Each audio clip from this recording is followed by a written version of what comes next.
आज की कहानी कसाई और ब्राह्मण। एक कसाई था जिसका नाम सदना था। वह बहुत ईमानदार था। वो भगवान के नाम पर कीर्तन में मस्त रहता था। यहाँ तक कि मांस को काटते बेचते हुए भी वह भगवान का नाम गुनगुनाता रहता था। एक दिन वह अपनी ही धुन में कहीं जा रहा था कि उसके पैर से कोई पत्थर टकराया। वह रुक गया। उसने देखा एक काले रंग के गोल पत्थर से उसका पैर टकरा गया है। उसने वह पत्थर उठा लिया, वह जेब में रख लिया, यह सोचकर कि ये मांस तौलने के काम आएगा।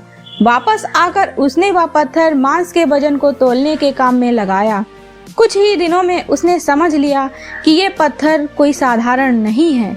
जितना वजन उसको तौलना होता, पत्थर उतने वजन का ही हो जाता। धीरे धीरे ये बात फैलने लगी कि सदना कसाई के पास वजन करने वाला पत्थर है। वह जितना चाहता पत्थर उतना ही तौल देता। किसी को 1 किलो मांस देना होता तो तराजू में उस पत्थर का एक तरफ डालने पर दूसरी ओर 1 किलो मांस ही तौलता। अगर किसी को 2 किलो चाहिए होता तो वह पत्थर 2 किलो के भार जितना भारी हो जाता। इस चमत्कार के कारण उसके यहाँ लोगों की भीड़ जुटने लगी। भीड़ जुटने के साथ ही सदना की दुकान की बिक्री बढ़ गई। बात एक शुद्ध ब्राह्मण तक भी पहुंची। हालांकि वह ऐसी अशुद्ध जगह पर जाना नहीं चाहता थे जहां मांस कटता व बिकता हो, किंतु चमत्कारिक पत्थर को देखने की उत्सुकता उसे सदना की दुकान तक खींच लाई।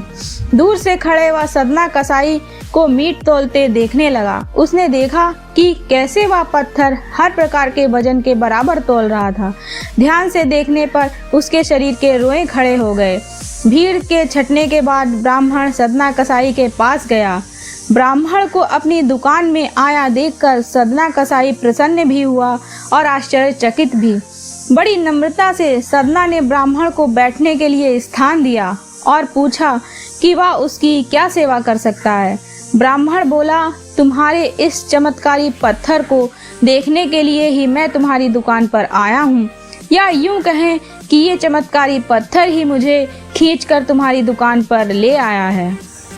बातों ही बातों में उन्होंने सदना कसाई को बताया कि जिसे पत्थर समझकर वो मांस तौल रहा है, वास्तव में वो शालिग्राम जी हैं, जो कि भगवान का स्वरूप होता है। शालिग्राम जी को इस तरह गले कटे मांस के बीच में रखना व उनसे मांस तौलना बहुत बड़ा पाप है। सदना बड़ी ही सरल प्रकृति का भक्त था। ब्राह्मण की बात सुनकर उसे लगा कि अनजाने में मैं बहुत पाप कर रहा हूँ। अनुनय विनय करके सदना ने वह शालिग्राम उन ब्राह्मण को दे दिया और कहा कि आप तो ब्राह्मण हैं, अतः आप ही इनकी सेवा परिचर्या करके इन्हें प्रसन्न करें।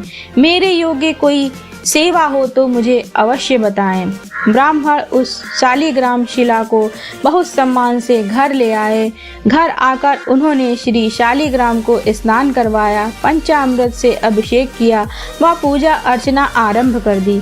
कुछ ही दिन बीते थे कि उन ब्राह्मण के स्वप्न में श्री शालिग्राम जी आए। वह कहा, हे ब्राह्मण, मैं तुम्हारी सेवाओं से प्रसन्न हूँ, किंतु तुम मुझे उसी कसाई के पास छोड़ आओ।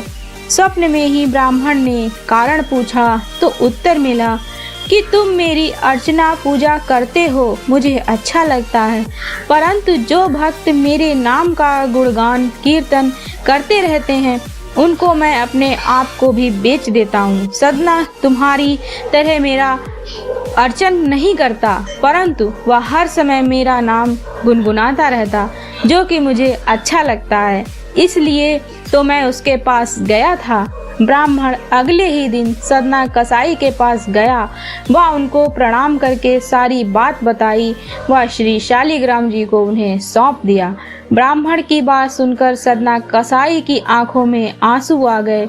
मन ही मन उन्होंने मांस बेचने खरीदने के कार्य को तिलांजलि देने की सोची और निश्चय किया कि यदि मेरे शालिग्राम को कीर्तन पसंद है तो मैं अधिक से अधिक समय कीर्तन ही करूँगा। तो दोस्तों, आपको हमारी ये कहानी कैसी लगी हमें कमेंट द्वारा जरूर बताएं। वीडियो को लाइक करें, चैनल को सब्सक्राइब करें और बेल आइकन को प्रेस करना ना भूलें। तो चलिए मिलते हैं अगली कहानी में, तब तक के लिए जय हिंद।